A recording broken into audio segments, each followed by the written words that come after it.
Hello Aquarius, and welcome to your Healing Oasis shadow work message this week. So we're taking a look at those hidden spaces, those inner spaces, moon energy, in comparison to our sun energy. Seeing if there are any areas of connection or maybe separation, so we can get down to the truth for some resolution.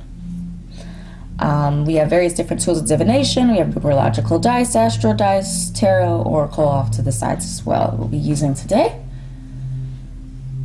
Before we get into our reading, I would love to invite you to join the Kindred family by subscribing to my YouTube channel. Click like on the video. It helps out my channel, of course, and I appreciate that. Drop a comment down below if something resonates with you. Bearing in mind this is a general reading, so if it doesn't resonate with you, you can go ahead and check your other placements, sun, moon, rising. Moon and rising energy, because this is a shadow work reading, will probably be more applicable. If you're interested in your own personal reading, you can connect with me on Etsy. I curate all kinds of content on my Etsy shop to assist you, my beautiful kindred soul, on your spiritual path. So go ahead and check that out if you're so moved to do so. All right, Aquarius. Let's go ahead and cast for you. So on the left side here, we have our moon energy in the box with the moon graphic in it. On the other side, we'll be casting for our sun energy.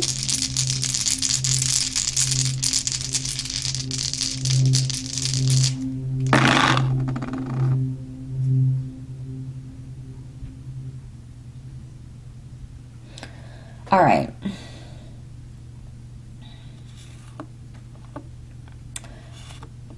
So we have earth energy on both sides, one mutable, one fixed. We have no overlapping or connecting numerological energy.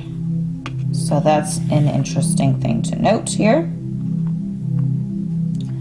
Looks like our focuses are kind of spread, but we'll definitely get more detailed information as we add our other energies to the mix.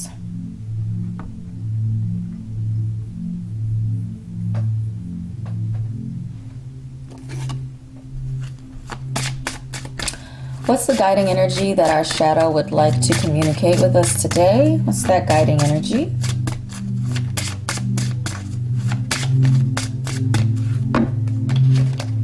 Lilith.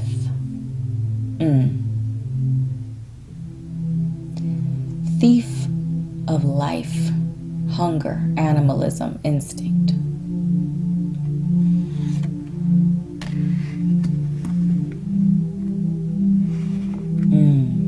Thief of life. Well, that's a cross to bear, isn't it?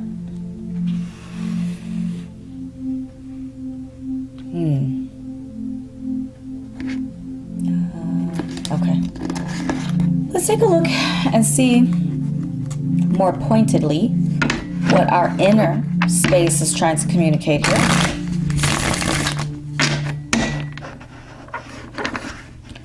What message is our inner space trying to communicate here for Aquarius?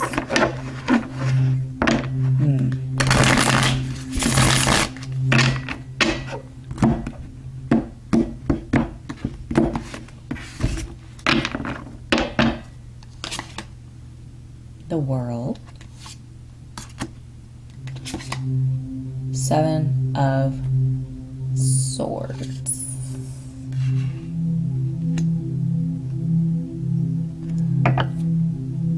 Alright, so our inner spaces have 2, 5, and 4. 2 talks about partnership, 4 talks about stability, 5 talks about freedom. Taurus is a fixed earth energy, which communicates, a fixed earth energy ruled by Venus. So our Tauruses are stubborn. But they're also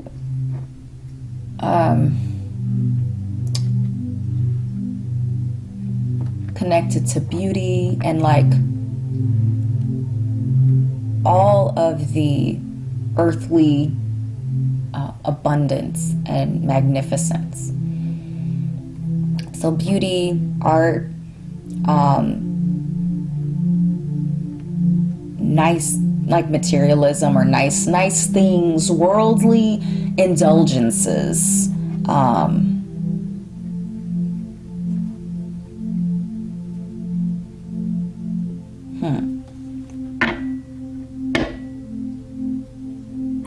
Interesting. I'm going to keep going here. Let's see what our sun energy is about.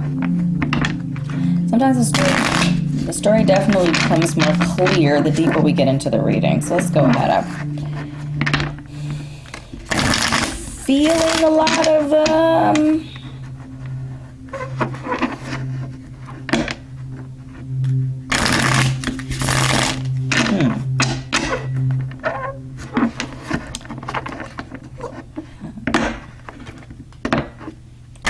Alright, so on our ego side, we have Virgo, which is a mutable earth energy, ruled by Mercury. We have the number 6, the number 9, and the number 7. Number 6 talks about love unconditionally. 7 talks about truth. 9 talks about transition. Interesting. Okay, let's see what tarot we have. We have the Two of Wands. Two of Swords. Okay. Hello, Two. Underlying energy, Ace of Pentacles. Knave of Chalices.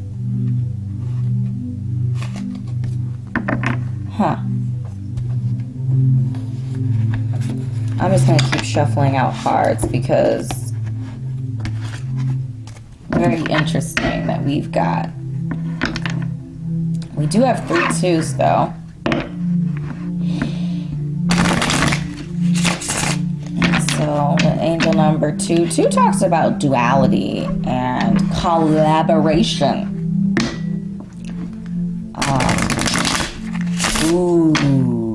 Okay. Well, that's an interesting message. So the message that I got here is that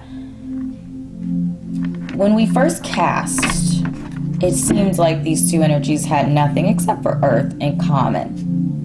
No numbers overlapped. Then when we shuffle out the intention through tarot, we see that the number 2 is a commonality, this idea of collaboration and partnership. So to me, the message there is that things might appear not to be connected, but there is a connection. We just have to find that truth.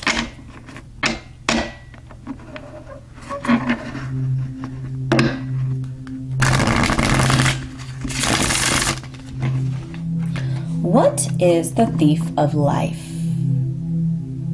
Some might say death. I would say, I don't think so. I feel like that's a journaling question. What is the thief of life? I have some ideas. I might share that, but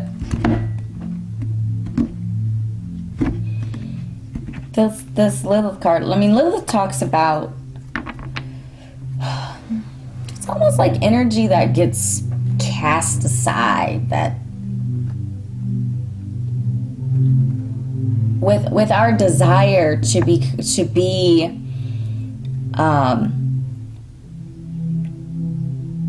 with our desire to be civilized, we are therefore required to cast aside our animalistic, instinctual behaviors, which can get us into trouble because we have those animalistic, instinctive behaviors for a reason.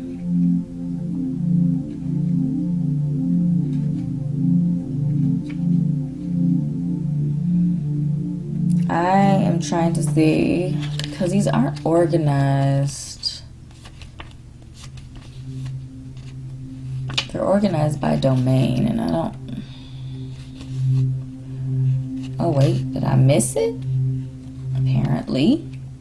I'm trying to find Lilith in the book, get a little bit more information on her cards. Here she is. A creature who has inspired multiple legends across a number of domains and cultures. She pays no attention to border or boundary, consuming any lost soul that wanders across her path in her insatiable hunger. Lilith is the principle of bottomless appetite, that which consumes without nourishment or purpose and is never sated. Where Lilith appears, examine your desires with an honest eye. Would achieving them truly feed you, or are you following an instinct without understanding what it serves? That's interesting. A little dark there. Let's see the intentions of our inner space. Six of Pentacles.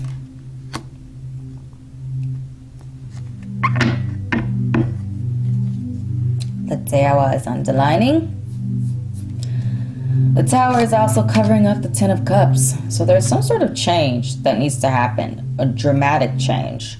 Potentially something shocking or profound. But leaning into that change is actually going to bring about that Ten of Cups energy. That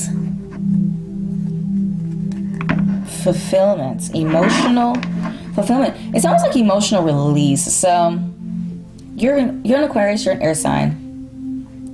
Because you're connected to Saturn energy, there might be that aloofness with you. And so, I mean, I don't know where your other placements are, of course, but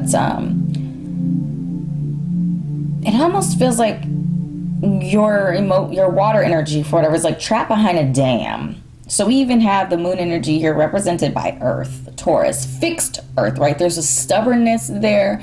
There's a fixity. There's a hardness. Feels like there's some sort of blockage. Feels like a blockage. Yeah. Well, let's take a look at the sun intentions or fears, and then we'll just keep keep moving here, because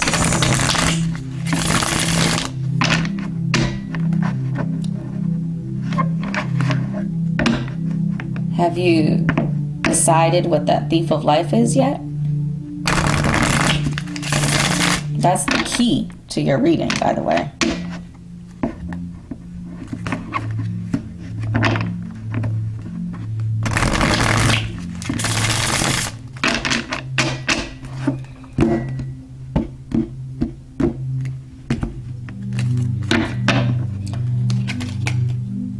Queen of Swords. Well, oof. Ten of Swords underlying. That's exhausting. That's intense. Wow. But honest, though.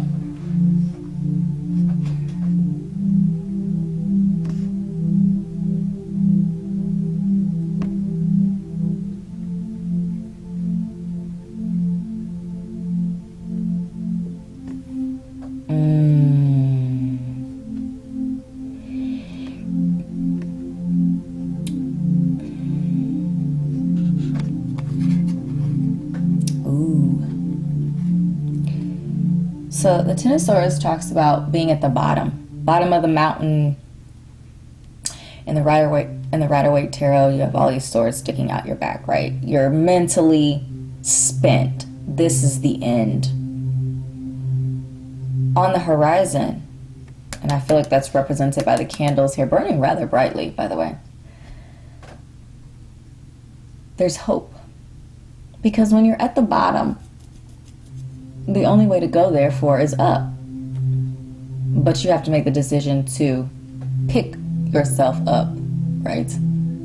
From this place of depression and sadness and disappointment. It's like mental, just overwhelm, exhaustion, mental exhaustion. Look what's on the other side of that. So deciding to pick yourself up and overcome that Ten of Swords. Ace of Cups. Ten of Cups. That's a big jump. Some sort of a new emotionally focused, it could be spiritual, it could be love, it could be a lot of different things, creative, is actually going to like almost like give you a jump start. It's like a jolt. 10 1 10. That's 3 ones, by the way. Initiator energy. You have to be the one though to initiate. You have to make this initial decision, which is going to set into motion an exponential amounts of progress leading toward happiness and satisfaction emotionally. I feel like we got a 10 of Cups somewhere else too. I don't remember where I was shuffling, but emotional dissatisfaction seems to be a common theme for you. So while I shuffle out your advice, I feel like the message is coming together though.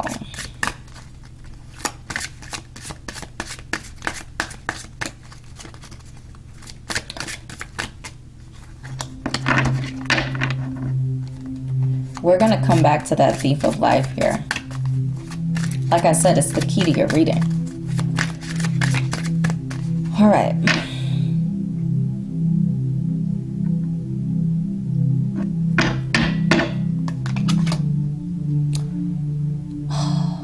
I swear all of these advice messages are right freaking on point.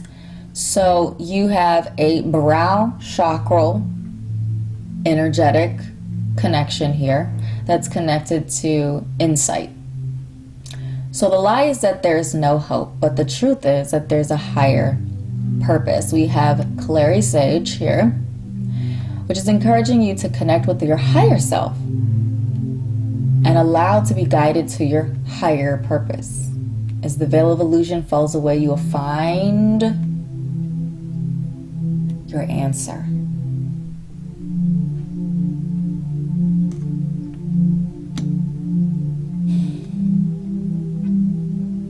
Okay. There's so much to unpack here, Aquarius. Let's go back to this Thief of Life. So like I said, I feel like the obvious answer is the Thief of Life is death. But death, from a spiritual perspective, is not the end. Death card in tarot, numerologically, is not an ending card. It's actually a grounding card. It's a grounding numerological energy. It talks about transformation. It talks about elevation and progression from one cycle into the next cycle. It's a number 4 energy. It's not like a 1 or anything like that. It's not a new cycle. It's not new. Or I'm sorry, it's not a ending. It's a stabilizing. So then what is the Thief of Life? Well, if that which gives us clarity and direction for our life, which is the truth, then the Thief of Life is the opposite of the truth, which are lies. Lies.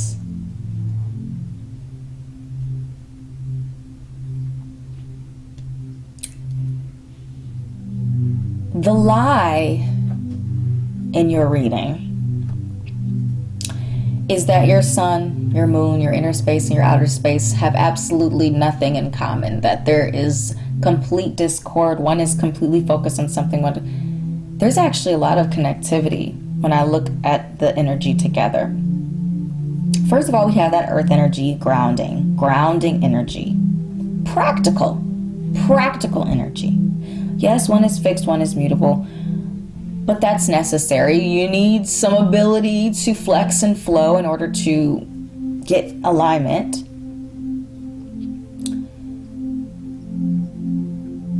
2, 4, and 5. It almost feels like your inner world wants to find stability in this idea of collaboration. It feels like almost like trying to find a partner. That's what it feels like to me. Trying to find a partner, going on this adventure of this collaboration or this partnership. 2 energy here makes sense because Aquarius is, you're an air sign. So I equate the number 2 energy with like Libra energy. It's more, political. It's more about balancing out needs. It's very cerebral. Whereas the number 6 is more emotional. So I feel like in that inner space being a little bit more cerebral, it's more about, again, balancing those scales out, going on this adventure with somebody and finding that stability, that groundedness. Connecting back to death energies, because we talked about death energy. Again, being that grounded energy, transition or transforming into this new state. The world, to me, is saying the world is at your fingertips. Or at least that's how the inner space feels. Again, that 5 energy feels like going out into the world and discovering or finding, what this collaboration is. To me, the 7 of Swords is basically talking about approaching something from a different position, because going through the front door is not working. Going through the front door, which in this situation would be kind of sun energy, is not really yielding the result that you want. And so being creative, thinking a bit outside of the box, is going to give you more options. So with the 6 of Pentacles is interesting here, because though we don't have any masks, we do have some sneakiness. So the 7 of Swords can also talk about sneakiness, and then we have the 6 of Pentacles, which kind of talks about our Casanova character is watching this person. They don't know that he's watching. So feels a little bit sneaky, feels a little bit like going again around the barn, the back door, going, from the top to bottom, wherever, whenever, however.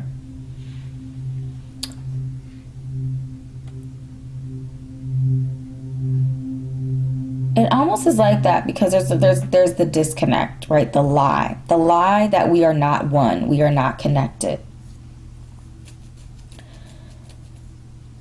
The truth is that we are connected, right? Because I talked about the 2s in the beginning of our reading. Ego understands that partnership is desirable. But I'm feeling like ego feels like there needs to be a moment almost of pause where we are figuring out what this actually means to us.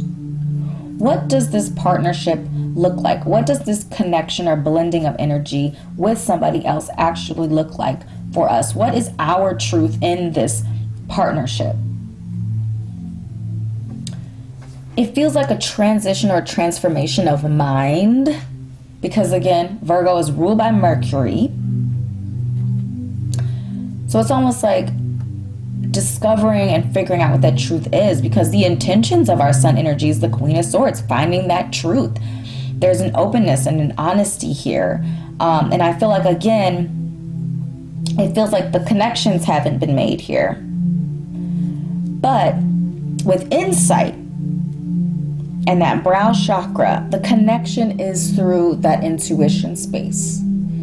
So we have our heart space, our outwardly expressive energy, solar plexus chakra energy, and then we have our inner world. And sometimes our inner world, because it's on the inside, it doesn't always feel like it's expressed, or it's able to be expressive in a way that is seen by our outer world. And so again, I feel like it's the intuition that's connecting it there. It's like, it's saying with this idea of insight that the truth is we are connected. I understand what you want. I'm just trying to figure out how we can make that happen in a way that's going to be truthful to us, be real to us. There's no need to be sneaky. There's no need to be a beggar in your own home, or to be sneaky, go around the back door and be, you know, there's no need for that. There's a need for, though, communication. Again, if you're connecting with the partnership, I'm feeling is some sort of a romantic thing, potentially. But it could be a lot of different things. It could be partnership or collaborations in business or school or whatever. Like, the topic could be many different things. But the idea here is that we're finding out what that looks like when we are blending our energy with other energy. Because, I don't know, I even feel like the World and the Two of Wands are connected as well. So it feels like there are a lot of connections, but they're not like blatant connections. So there is going to take some patience here. There's going to take some work on your side to further investigate what these connections look like, what these insights are. There's also like an embracing of the true you, and not denying your truth, not denying what you desire. With Lilith feels very intense and dramatic, and it's like the shadow side is like, I'm feeling like everything that I want and desire. It just feels like a very dark, very repressed energy, and there's kind of like this dramatic, like, I will devour everything I want. I will have it all. I will have everything that I want. It's almost like this, like, all or nothing, like, it's almost like, you know, throwing a tantrum a bit too. It feels like tantrum energy. But I feel like that's because the lie is that it's never going to happen. We don't understand you. We're ignoring you. We're kicking you to the curb. No. Just trying to navigate between what this truth is and what and how and in what way these energies should be combined or should be connected to each other.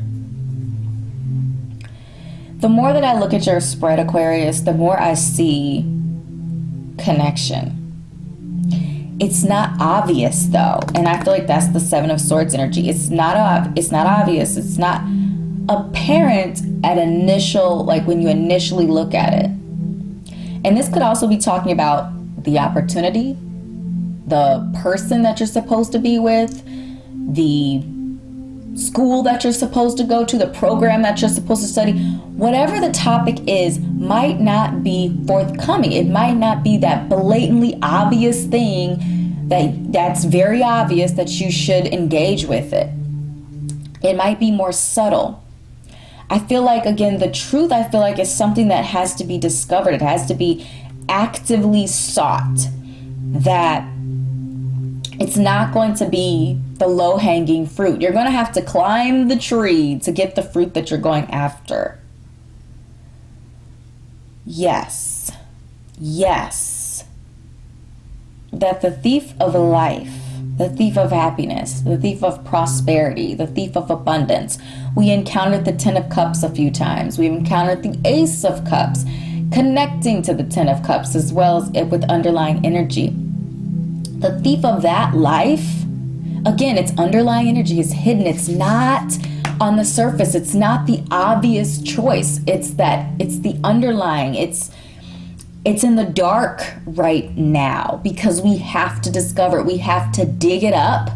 We have to put our back into it and dig it out of the ground in order for us to see it manifest. The thief of life is not death. It's lies. It's refusal to see the connectivity, the connections. There are a lot of connections in this reading. It's actually really beautiful. So, Aquarius, these are the messages that I've channeled for you today. I certainly hope this was helpful. If something resonated, do drop a comment down below. Click like, subscribe. If we're not already connected, and I will see you in an upcoming message. Bye-bye.